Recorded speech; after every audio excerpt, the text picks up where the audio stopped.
Hello viewers and our dear listeners, this is Julius once again from Menit Farms Limited.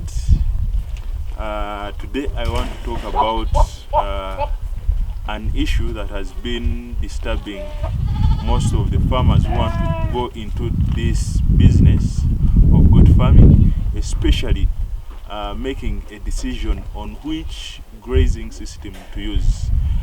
Is it zero grazing? Is it semi-intensive? Is it a free range? What factors do you consider? And under each system listed. So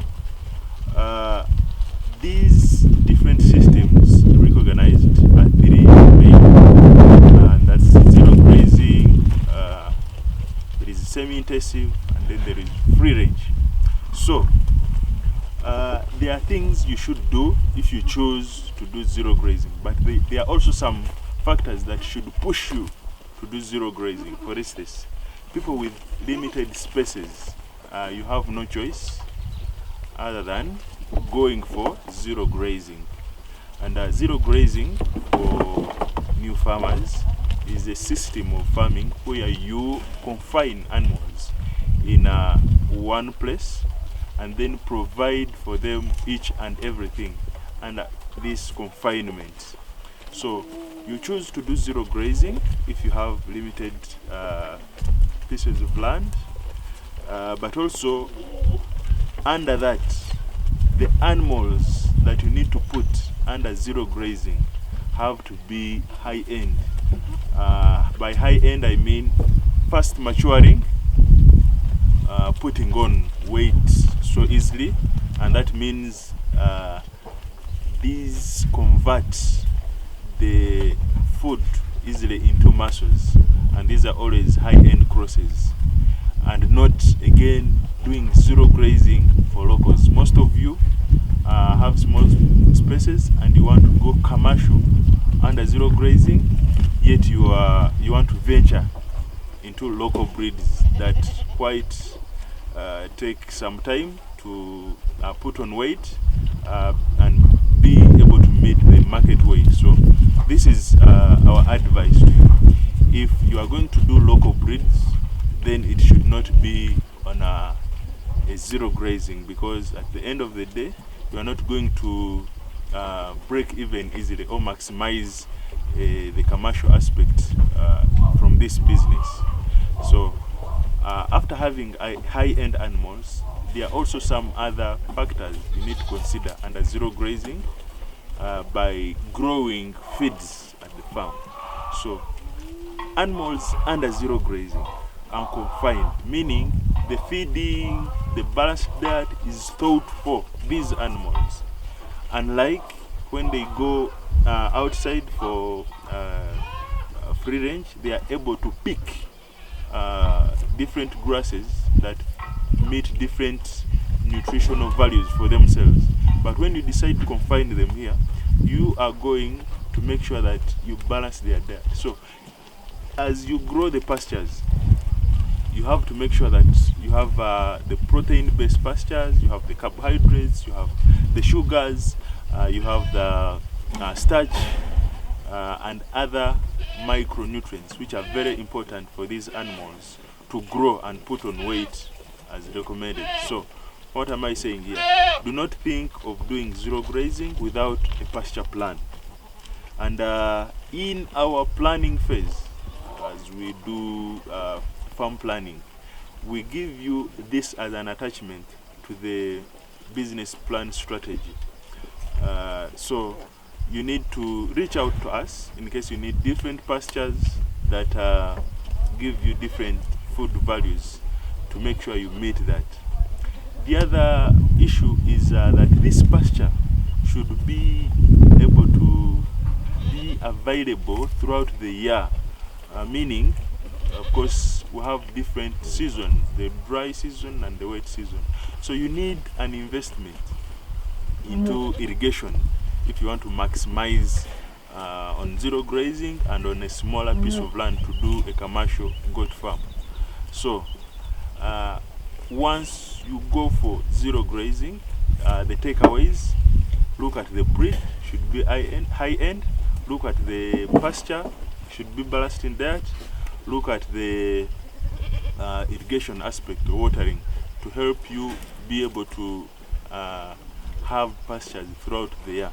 And of course, you can intensify during the wet season by adding value to the excess pasture, because during the wet season pastures tend to come up very fast, and for some pastures actually you can harvest weekly, especially like the Citeria, the Napier.